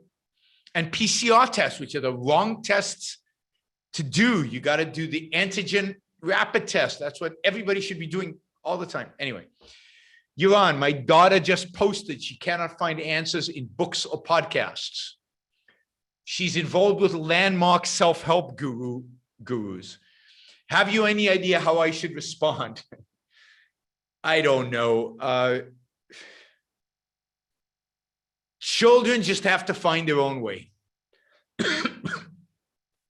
And some of them won't. Some of them won't. From personal experience, I can tell you, some of them will not. And it's tough on a parent. It's tragic. It's painful, but it is. Now, Landmark is not that bad from what I know of it. I don't know that much. I've got a couple of really good friends who've gone through Landmark, and it's not a cult. They love it. It's kind of a self-help psychology, a lot of courses on choosing your values and being more assertive and figuring out how to deal with conflicts you've had in the past. A lot of it's very healthy. So of all the things she could be involved in, Landmark is not bad. Psychologically, it might actually be good for her. The idea of not finding answers in books and podcasts, there's a certain truth to that. In the end, you have to find the answers in reality, but it's books and podcasts that give you the tools, the frameworks, the context to be able to do that, So that's my best advice. But the bottom line is free will in some context sucks, right? Because you can't control your kids. They have free will. They do their own thing. You can't control it. And you know, I'm definitely kidding when I say it sucks, right? let me just say before I go on, a couple of announcements. One, we're just $20 away from basically making our goal of 400, which is the goal for every show. So if anybody's got a $20 question, now's a great time to ask it. You can support the show. The best way to support the show is monthly contribution. Our panelists here have all contributed $25 a month or more to the Yaron Brook Show. One of the perks is being on this Q&A show with me if you do that. But it's the best way to support the show because it's predictable from month to month, and I know what's coming. I also wanted to let you know tomorrow's show. Tomorrow's show will be Yaron's Rules for Life. Yaron's Rules for Life. I've got a list of 15, which I'm going to have to trim down because I don't believe anything should be 15. There shouldn't be anything in life that's 15. Like 7 is max, right? So those will be trimmed out. I don't think we'll be able to get through even 7 in one show. So I expect this to be a series of Yaron Rules for Life. It won't be, what I'm struggling with is not to make it a replicate of just going through the virtues, because at the end of the day, the virtues are my rules for life. Thank you, Daniel. I appreciate that. So this is going to be above and beyond kind of the virtues. This is a little bit more practical, a little bit more kind of the one level below moral virtues, right? Application more. So that should be, and it should be a lot of fun. So let people know. I hope you show up tomorrow at 8 o'clock. We'll start on that. No commandments, just rules for living. Yeah, I mean, God screwed up by having 10 commandments. He should have had, you know, 6 or 7. I don't even think they had the decimal system back then. So I think 10 was arbitrary, right? It was an arbitrary number. There wasn't even decimals. I mean, we just assumed they all lived under the decimal system. But thank you, Emmanuel. Appreciate that. So we're now over 400 nicely. I hope you joined for that. It should provoke a lot of questions. The caveat is, of course, I'm not a psychologist. I'm not an expert on these things, but this is my best assessment of how to live a good life, particularly if you're young. This is good to kind of help guide or inspire a good life. So that'll be tomorrow at 8 p.m. and it'll probably be a series. If anybody wants to sponsor those shows, because those shows get fewer views, all my positive shows get fewer views, then let me know if you'd like to sponsor the Rules of Life series. It could be a fun series. All right, let's see. This is a long question. Let's see if we can get to it. In a previous show, you mentioned Dr. Peikoff's Fort Hall Forum lecture entitled "A Picture is Not an Argument."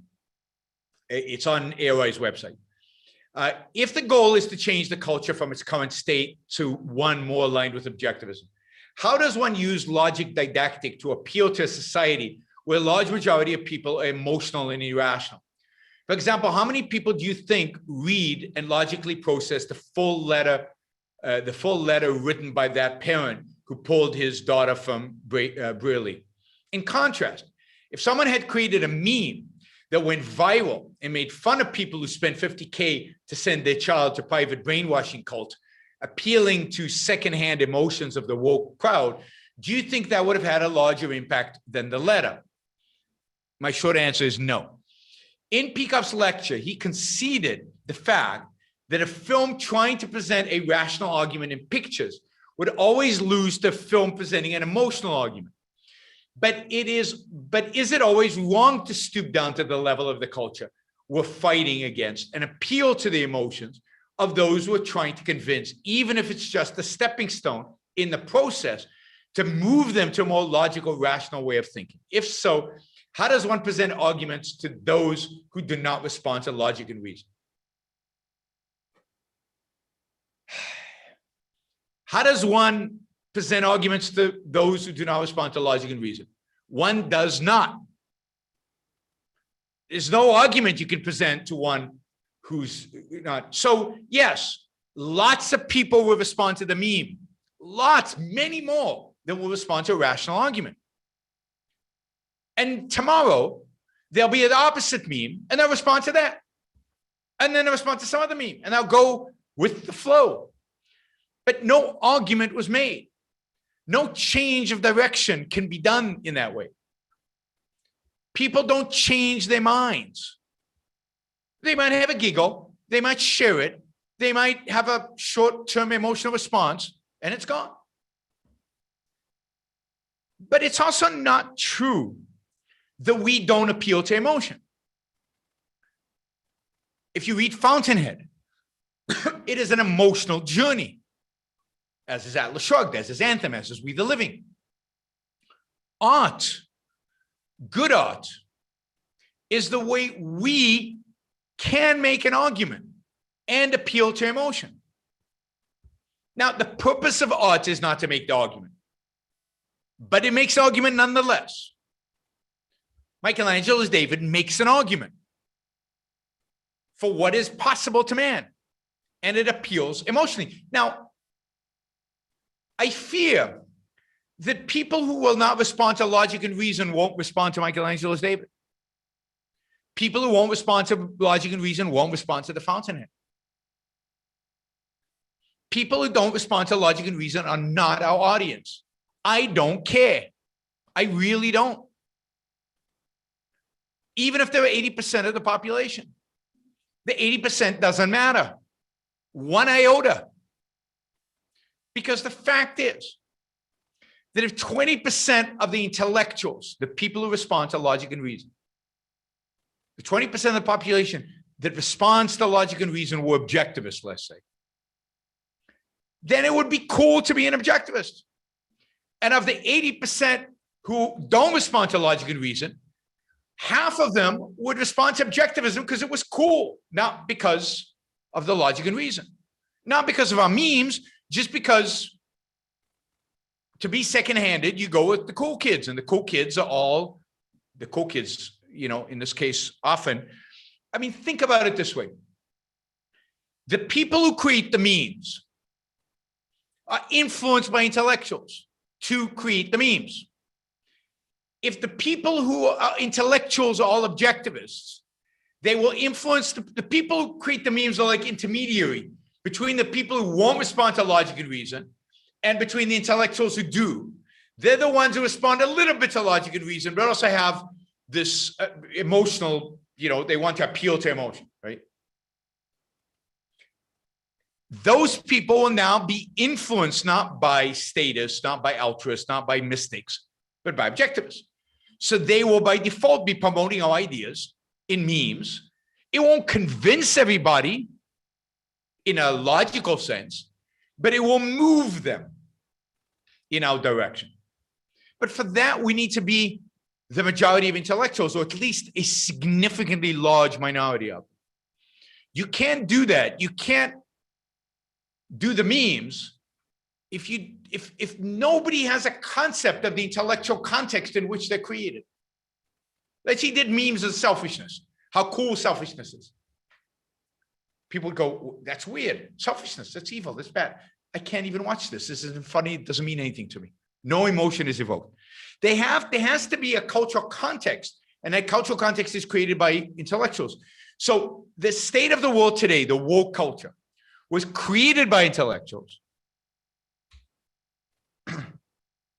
and is now being filtered down through meme makers, filmmakers, emotion creators into the, whatever, 60, 80% of people who don't think for themselves about these things. And they just accept it because it fits into their altruism. It fits into their collectivism. It fits into all the stuff they've been taught. But imagine if they'd been taught the opposite. They didn't take it seriously. They're not thinkers. They don't reason and emotion doesn't appeal to them. But this is the information they got, that life is worth living, that life requires thinking, that reason is man's basic means of survival. They've heard all this. They've learned all this. It didn't sink in, but they learned it.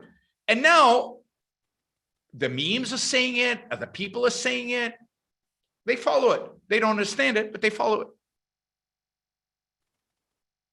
So we're not about a popular revolution. This goes to Landon Walsh's comment. John Galt didn't start a populist movement. He went to the best, the most capable, the most rational. Absolutely. So this is about the best, the most rational, the most capable. And ultimately, if we want to change a culture, we want to replace the intellectuals that exist today. What we need is a 1,000 objectivist intellectuals in the culture, teaching, promoting, discussing, debating, writing, commenting, and then everything will change. Everything will change. The politics will be easy at that point. All right. I'm going to go to any of the panelists who has a short question. Anybody have a short question? Okay, go ahead, Roy. It's just a quick recommendation. There's a British police series called Line of Duty. I just happened upon it. Have you heard of it, Yaron? No. I think it's terrific. It's it put me in mind of The Wire. Yep. With its purposeful plotting, its clash of values, and really strong characters and heroes. It's great. It's now in its 6th season. 4 seasons are available on Amazon Prime or Prime Video. 5 seasons, though, are available on Acorn and Hulu, and the 6th is being broadcast even as we speak in the UK. Good. Couldn't recommend it more highly. Good. I'll look for it. Anyone else? Yeah, Nick.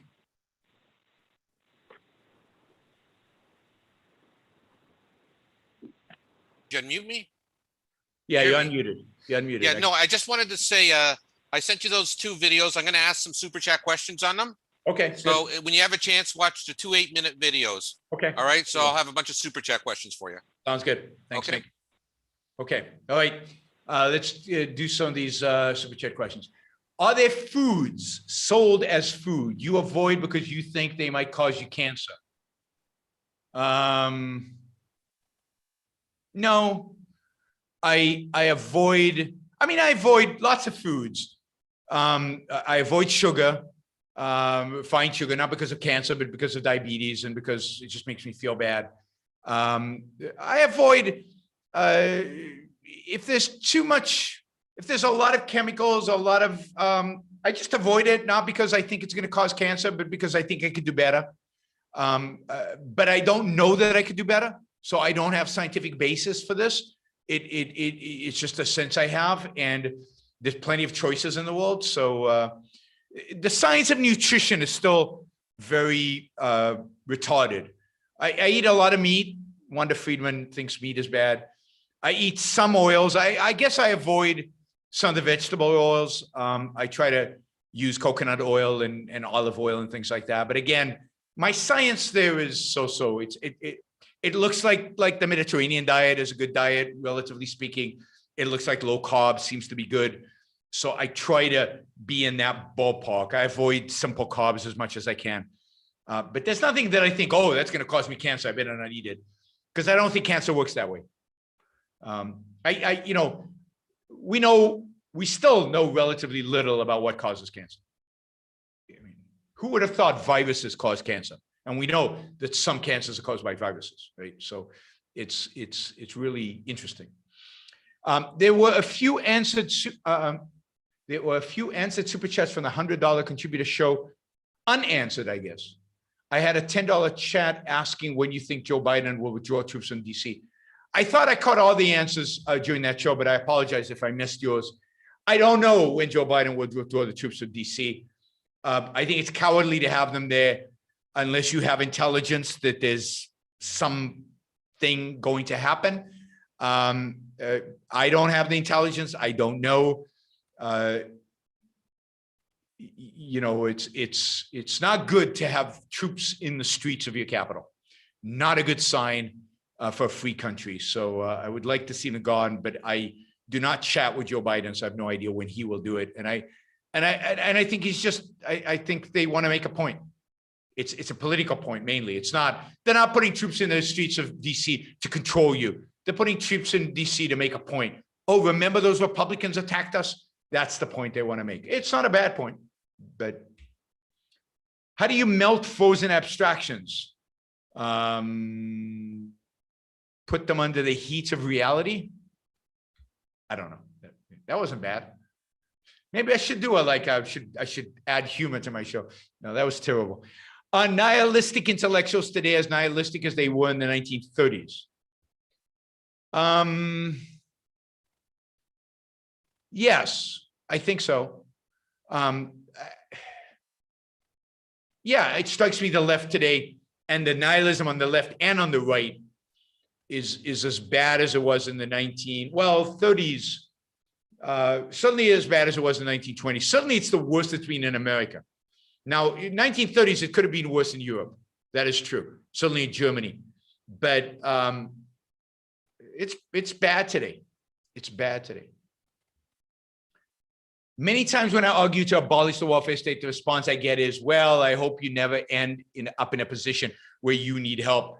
What's your response to that? I've been in a position where I've needed help.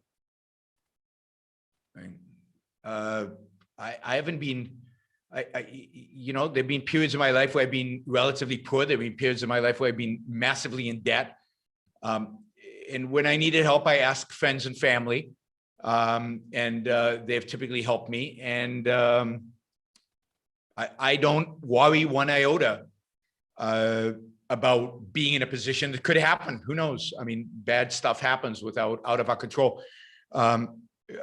I don't worry about that for a second because, I've got people and I've cultivated people and I've, not because I need them to help me, but I've cultivated good people who could help me when I need help. My response typically is the fact that I need help does not give me a license to steal from you. The fact that I need help does not give me a license to take out a club and club you over the head. I could ask. Most good people are generous. If you haven't done anything wrong to them, if you haven't done anything bad to them, they're likely to help you. I'm not worried. So your need does not give you a right to use force against me. All right, inside baseball time. I knew more of these questions are coming, because more stuff is going to happen. So I'll join both questions together. I think these are the only two questions related to this. I value you and Craig Biddle. Barney's charges seem more from wanting inclusion after investing a lot. Can any terms be reached where the parties work it out? Did you see Craig Biddle's blowout with Peter Schwartz? Is Craig a fraud using Rand's name to make a living? I'm not going to get into much of these questions. Look, I've said this in the past. I think Craig committed a significant injustice 11 years ago against Leonard Peikoff. I have wanted nothing to do with him since then, since he wouldn't retract that injustice. He wouldn't apologize for it. He refused to acknowledge that he's ever made a mistake or ever made an issue. I take that as an affront to a friend of mine, to a mentor of mine, to an idol of mine. So I had nothing to do with Craig since then. Yes, I was cajoled, encouraged, seduced to cut a deal with Craig a few years ago. I regret doing that. It was a compromise, which I shouldn't have done. It went against my better judgment. I made a mistake. I have paid for it. Believe me, I've paid for it. That deal, even though I fulfilled my side of the deal, the other side didn't. And again, I'm not going to get into too much details, but they didn't. Since then, over the last few years, months in particular, there's been an effort to denounce me, denounce the Institute, make all kinds of bizarre accusations, wrong accusations, deceitful accusations, inaccurate accusations, and so on against me and the Ayn Rand Institute. what am I supposed to do? I said this the other day. I'm supposed to just turn the other cheek? And say, what is Peter Schwartz supposed to do? What is anybody who values the Enlightenment Institute supposed to do? Turn the other cheek, pretend it doesn't exist, pretend no. I mean, there have to be consequences. If you attack me, if you attack my values, I'm going to have even less to do with you than I did before. And I'm going to condemn you and I'm going to say something about it. So Peter Schwartz stood up for the Institute. Good for Peter, you know, and good for Peter for standing up for the Institute. And it's not going to get better. It's going to get worse. I can tell you that, because the accusations are not going to go away. The people who want to make a big deal out of it, who Craig is affiliated with, continue to go after the Institute and are motivated to destroy, or better for them yet, to take over the Institute. It ain't happening. It's never going to happen. They're not going to succeed in either one of those, but they're not going to stop either. They're bitter, they're angry, they're upset, all kinds of things. But what they're doing is wrong. They should stop. If they stop, I'll never mention their names again, I promise. But if they continue, they will ultimately suffer the wrath of my and other people's judgment. If anybody wants to take that as a threat, so be it. I don't care. What do you make of the quote? You can easily judge the character of a man by how he treats those who can do nothing for him. I don't make much of that quote. Don't like it. Doesn't mean anything. I think generally you can judge a character of a man by how he treats people, all people. But the whole idea of can do nothing for him is to build altruism into it. You know, he gets nothing out of it. He's being selfless. That's where you judge a man. No. And even though I tend to treat people who can do nothing for me well, generally, I mean, well within the context, I don't want to be judged based on that. I mean, and there's circumstances in which I completely ignore them. And there are other circumstances in which I probably do worse than ignore them, but I don't do physical harm to them ever. But that's not the standard. The real standard is how do you treat, I mean, to really judge the character of a man is to how he treats those who he values, who he gains from most.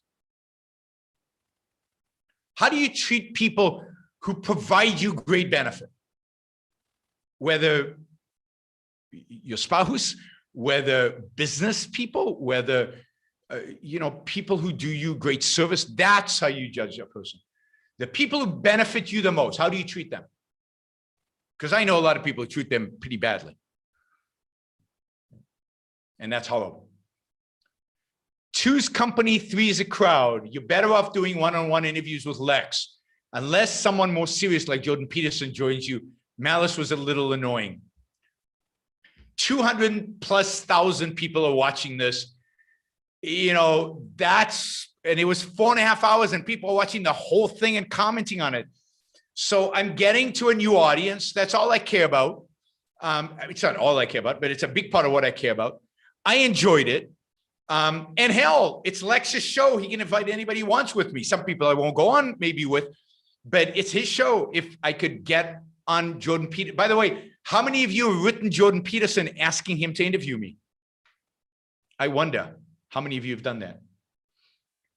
Social pressure, come on. Lex's context for humility seemed to suggest that he thinks new knowledge displaces previous knowledge instead of all knowledge being cumulative. I think he needs to watch some Peikoff lectures. I think that's right. I think there is a lot that Lex can benefit from the objectivist epistemology. His, I won't say sympathy, but his openness to Hoffman's ideas, for example, I think is a sign that he really needs to delve into the objectivist epistemology and metaphysics. And so on. Somebody's asking in the chat how I get along with Tult's Funny. I get along with Tult's Funny great. I mean, really, I hired him. I identified him as the guy, and I think he's the perfect CEO for AOI right now. We're friends. I think we're good friends above and beyond the fact that he's the CEO and I'm the chairman of the board. So Tal is excellent. Thoughts on Zack Snyder wanting to adapt the Fountainhead? Are you familiar with his work? I'm not really familiar with Zack's work. Most of it is being superhero movies. I'm not a fan generally of superheroes.